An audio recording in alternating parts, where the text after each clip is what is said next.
वृक्षों की श्रृंखला में जो हमने 15 पौधे पर्यावरण में लगाने के लिए प्रस्तुत किए हैं, उनमें एक बहुत ही महत्वपूर्ण पौधा जो इस समय दुनिया भर में, भारत में ही नहीं दुनिया भर में जिसका बहुत अधिक प्रयोग हो रहा है, वो है शोभांजन, सहजन, ड्रमस्टिक प्लांट और मोरिंगा ओलिफेरा या मोरिंगा टेरिगोस्पर्मा। ये पौधा, ये पेड़ मध्यमाकार वृक्ष का आकार का होता है। लकड़ी इसकी हमने, इसलिए हम कह सकते हैं कि अक्सर हम इसके ऊपर चढ़ करके इसकी फलियां तोड़ा करते थे, तो बहुत कमज़ोर इसकी शाखाएं होती हैं, अतः सावधानी से ही उनको फलियों को प्राप्त करना चाहिए। इसकी पत्ती, छाल और तना, फलियां, पुष्प सभी शरीर के लिए बहुत लाभकारी हैं। ये बात दादी माँ को भी और अन्य चिकित्सकों, वैद्यों तथा सामान्य लोगों को मालूम थी कि इस पौधे का बहुत हमारे जीवन में उपयोग है। क्योंकि एक विशेष बात यह है कि एक तो यदि हम सोचें तो पूरे सिस्टम, यानी हमारे शरीर के हर अंग को ये शक्ति प्रदान करने वाला है, उसको सुरक्षित रखने वाला, अर्थात जो हमारी जो सेलुलर लेवल तक ये जा करके और उनको न्यूट्रिशन प्रदान करता है और उनको स्वस्थ रखता है। एंटीऑक्सीडेंट, इम्यून मॉड्यूलेटर, अर्थात हमारी इम्यूनिटी को इतना बढ़ा देता है कि हम रोगों से बचे रह सकते हैं। जब ये डेंगू या मलेरिया या अन्य वायरल बुखार फैलते हैं, तो उस समय यदि हम शोभांजन के पत्ते, गिलोय,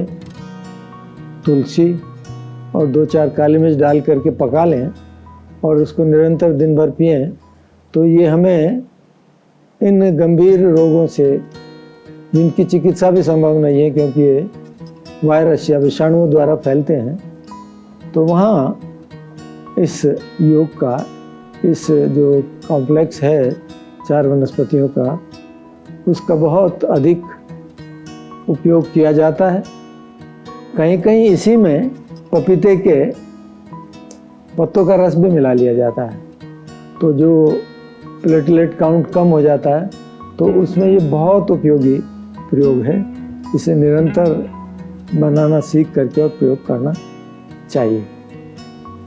एक विशेषता जो इसकी पत्तियों में है, ये विटामिन ए, डी युक्त होती हैं तथा शरीर में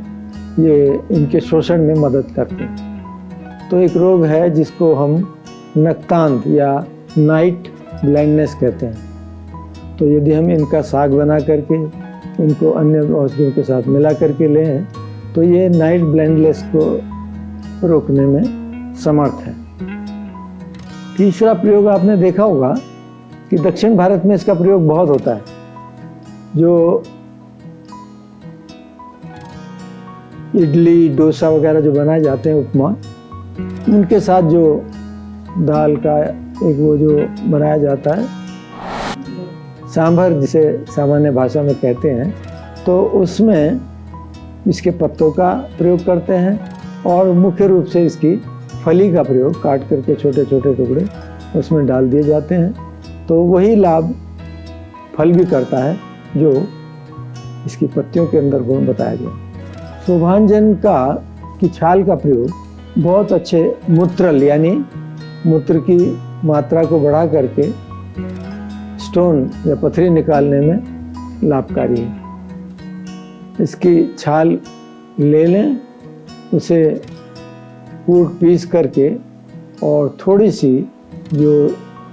काटीली चौलाई सामान्यतः सड़क के किनारे गांव में होती है, बराबर मात्रा में उन दोनों को कूट करके और उसको छोटी छोटी गोली बना करके रख लें। जिन लोगों को गुर्दे की समस्या हो जाती है, तो उनको ये 2-2 गोली प्रातः सेहं पानी से देने से काफ़ी लाभ प्रतीत हुआ है। जैसा कि हम बात कर रहे थे कि यह नाइट ब्लाइंडनेस अर्थात जिन लोगों को सूर्य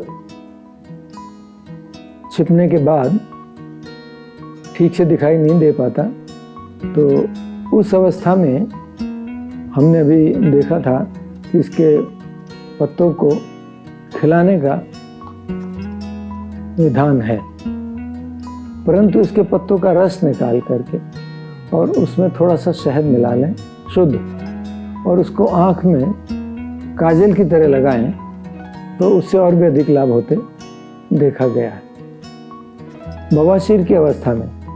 इसकी छाल का, पत्तों का, फल का क्वाथ बनाकर पीने से तथा उसी को सूखे अर्श पर लगाने से, बवासीर पर लगाने से बहुत लाभ होता देखा गया है। पुराने सिर दर्द में कई बार जो मस्तिष्क के अंदर परिवर्तन होने लगते हैं तथा ट्यूमर बनने की अवस्था आरंभ हो जाती है, तो यदि उसका पहले पता लग जाए तो हम सहजन या सोभांजन, सामान्य भाषा में इसे सौंजना भी कहते हैं, तो उसके फल का रस निकाल करके और उसका नस्य कराएं, अर्थात नाक में 2-3 बूंद दोनों साइड में डाल करके और थोड़ा गर्दन पीछे झुकाने को कहें तथा इसको निरंतर किया जाए तो सिर दर्द और जो प्रारंभिक अवस्था है ट्यूमर की उसमें लाभ होता देखा गया। सौंजने के पत्तों का रस उसमें थोड़ा मधु मिलाकर यदि देंगे तो ये पेट के कीड़ों को रोकने में सहायक होता है। इसी में यदि पत्तों के रस में यदि थोड़ा खाने का सोडा और 1-2 काली मिर्च कूट कर मिला दें और उसमें 2-1 बार दिन में लें तो जो पाचन ठीक न होने से पेट में दर्द रहता है उसमें यह बहुत उपयोगी पाया गया है। स्वाद के लिए इसमें मधु या शहद भी मिलाया जा सकता है, परंतु मुख्य रूप से पत्तों का रस, थोड़ा सा खाने का सोडा और 2-3 काली मिर्च, ये एक अच्छा प्रयोग है। इसे करना चाहिए, करके देखना चाहिए तथा लोगों को लाभान्वित करना चाहिए। बहुत सी कंपनियां सिरप के रूप में मार्केट में दे रही हैं। यदि आपकी गृहवाटिका में या आपके पर्यावरण में कहीं आसपास लगा है तो उसको आप स्वतः बनाइए और उसको काढ़े को फ्रिज में रख दीजिए, मधु मिला करके उसको निरंतर सेवन करते रहिए तो वो आपको अल्प मूल्य में ही तैयार हो जाएगा और महंगे से नहीं लेने होंगे। इनका आप प्रयोग करें, मित्रों को प्रयोग कराएं, जो लोग अत्यंत गरीब या ऐसी स्थिति में हैं कि जो खरीद नहीं सकते उनको सिखाएं, और साथ साथ जब ये वृक्ष लगेंगे तो और भी बहुत सारे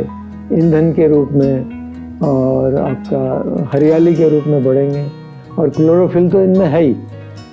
जिसको कि लेकर के पत्तों को कूट पीस करके कहीं भी फोड़े फुंसी पे लगा सकते हैं, क्योंकि क्लोरोफिल जो है हरा पदार्थ वो अल्सर की अवस्था में, फोड़े की अवस्था में उसको एक एंटीसेप्टिक के रूप में कार्य करता है, जिसका प्रयोग हम बिना किसी असुविधा या दुविधा के कर सकते हैं। इसलिए प्रकृति की शरण में जाइए, पेड़ पौधों को बचाइए, इनका प्रयोग करिए और प्रसन्न रहिए।